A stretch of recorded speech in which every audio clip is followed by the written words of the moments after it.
El día de hoy hablaremos del método y lo definiremos como algo muy simple, un camino para llegar a un fin.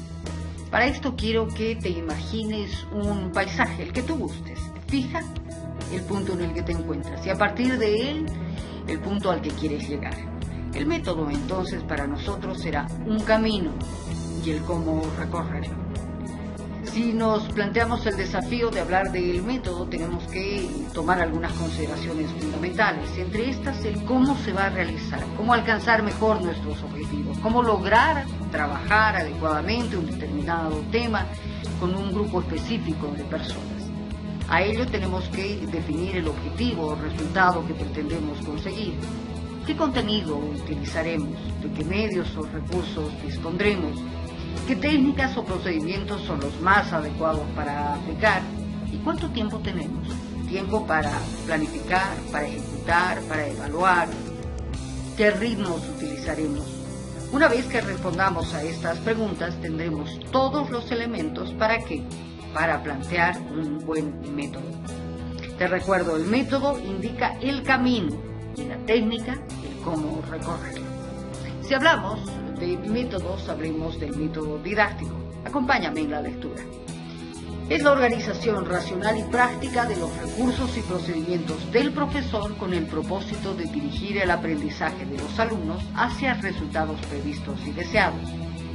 Dentro de esto podemos decir que es transportar al alumno del mundo del no saber a un mundo de seguridad, a un mundo de dominio que le permita enfrentar la vida.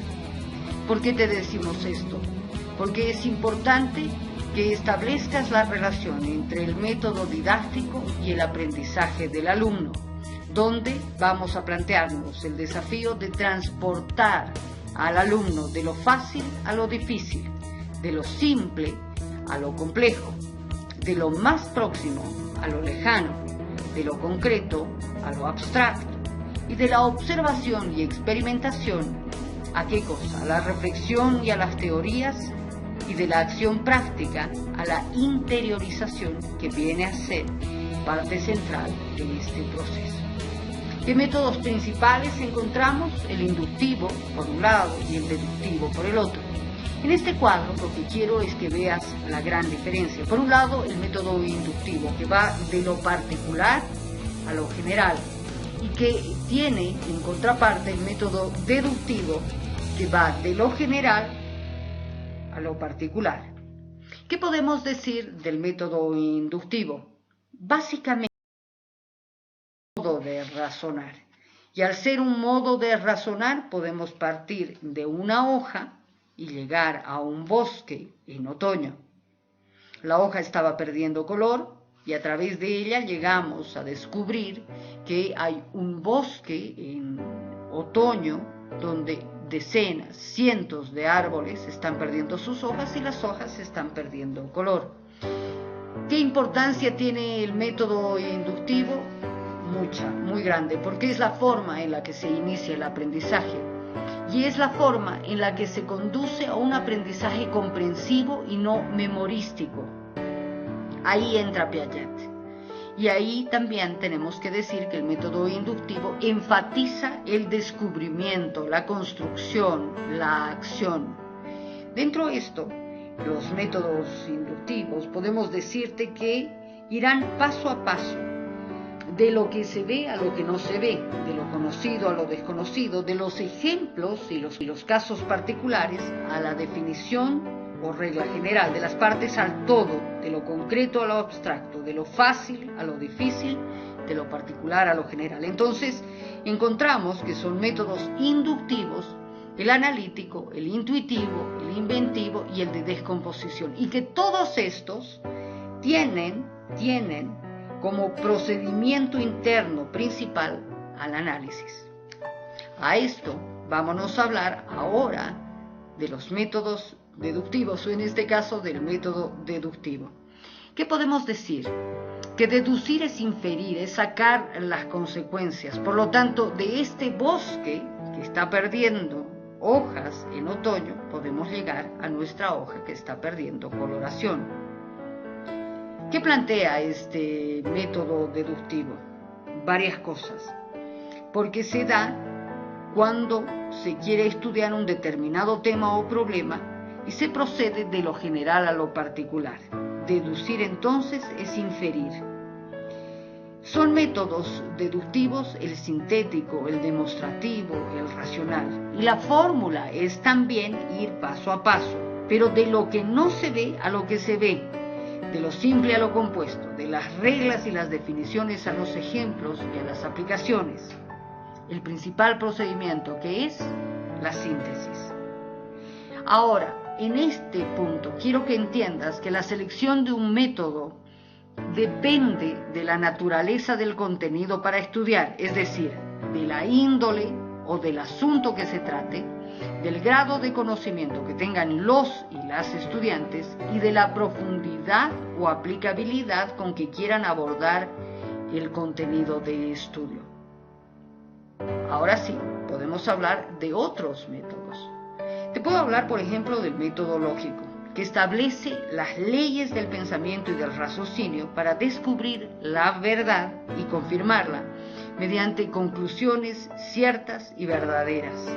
Este método es muy riguroso en sus procedimientos y cuando plantea el análisis, que va del todo a las partes, te plantea también seguir con la síntesis, que va de las partes al todo, te plantea la inducción, que va de lo singular a lo particular, a lo universal, te plantea la deducción, que va de lo universal a lo particular o singular.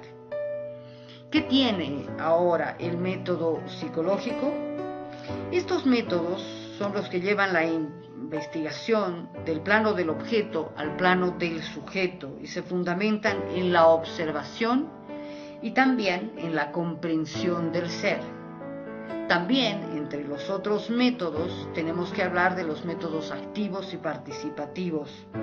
Y estos métodos generan, ¿qué cosa? Una serie de procesos intelectuales y motrices que implican realizar asociaciones, relaciones, abstracciones, fórmulas, conclusiones, análisis o síntesis de forma activa y de forma consciente.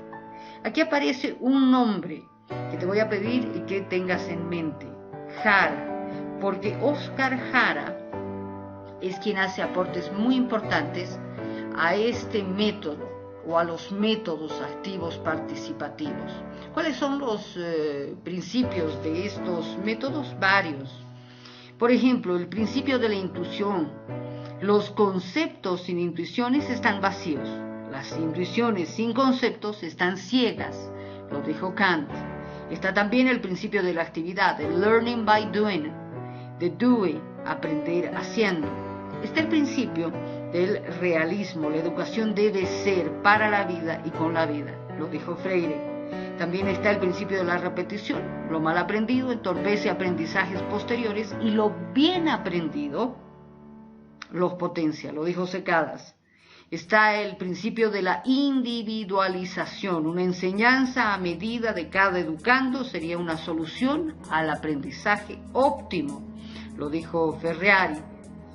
También está el principio de la socialización, lo sostuvo Stoker, juntos en todo lo que sea posible, separados solo en lo necesario. Pero hay más. Hay un principio fundamental, el de la libertad. Libertad y confianza forman el carácter. Aquellas deben crecer a medida que crecen los educandos, lo dijo Berthier. Y está también el principio del esfuerzo positivo, las consecuencias positivas, verbales y no verbales, materiales o sociales, que siguen a todo aprendizaje, hace que éste aumente, lo dijo Humboldt. ¿Sabes qué se promueve con este método? Varias cosas. El saber y el aprender a aprender. Se crea y se fomenta la responsabilidad. Se aprende a tomar decisiones, a escuchar y también a hablar, a utilizar técnicas de trabajo en equipo, a proponer objetivos y planificar con la participación de los estudiantes. Se preocupa por la evolución de los equipos que orientan. Evalúa con la participación de los alumnos y alumnas y algo muy importante, estimula, orienta, ayuda, tranquiliza. ¿Y por qué te pongo tanto énfasis en esta parte? Porque quiero que veas el cuadro en general. Y el cuadro en general te está hablando de relaciones humanas, te está hablando de cómo se logra estimular al estudiante para que sepa, para que aprenda a aprender con responsabilidad, que tome decisiones, que escuche y que hable, que utilice técnicas adecuadas, proponiéndose objetivos claros. Es una suerte de humanización de la educación. Pero hay más, por supuesto que hay más. ¿Por qué? Porque tenemos que hablar de la concepción metodológica dialéctica. ¿De qué estamos hablando? Te dije que había que estar pendiente de Óscar Jara. Aquí está. Él es un sociólogo y un educador popular, peruano costarricense. Él dice que la concepción metodológica dialéctica permite articular lo particular con lo general, lo concreto con lo abstracto. Permite responder a la dinámica cambiante y contradictoria de la realidad. Permite vincular la práctica con la teoría. Permite conocer la realidad y también transformarla. ¿Por qué hay que poner énfasis en esto? Porque esta corriente plantea qué cosa. Entiende a la realidad como un proceso histórico, pero dentro de esto se concibe a la realidad como una creación de las personas. Porque nosotros, con pensamientos, sentimientos y acciones, transformamos la naturaleza y construimos la historia, dándole un sentido. Esto es muy importante, porque dentro de esto tenemos que entender a la realidad histórico-social como una totalidad. Siendo un todo, hay que entender que la realidad es un todo integrado, en el que las partes, ya sea lo económico, lo social, lo político, lo cultural, lo individual, lo local, lo nacional, lo internacional, lo objetivo, lo subjetivo, etc., no se pueden entender separadamente, sino en su relación con el conjunto. Es una totalidad no vista como una suma aritmética de las partes, sino en su relación como la articulación interna de todas las múltiples relaciones. Dentro de esto, hay que entender que esta totalidad está siempre en constante movimiento. Y dentro de esto tenemos que ubicarnos nosotros. Nosotros que somos sujetos partícipes en la construcción de la historia, responsables del devenir y con un desafío gigantesco, que no solamente nos invita a descubrir los fenómenos y a observar los comportamientos, sino a proponernos qué cosa, intuir, comprender las causas y las relaciones y dar respuestas. Dentro de esto tenemos un desafío muy grande, que es partir de la práctica, ingresar a la teorización, volver de nuevo a la práctica, crear esa interrelación articulada entre teoría y práctica y proponernos ser críticos, cuestionadores y creativos para transformar nuestra realidad. Esto es el método, por eso era importante hablar de él, por eso te invito a que asumas tu compromiso. Muchas gracias.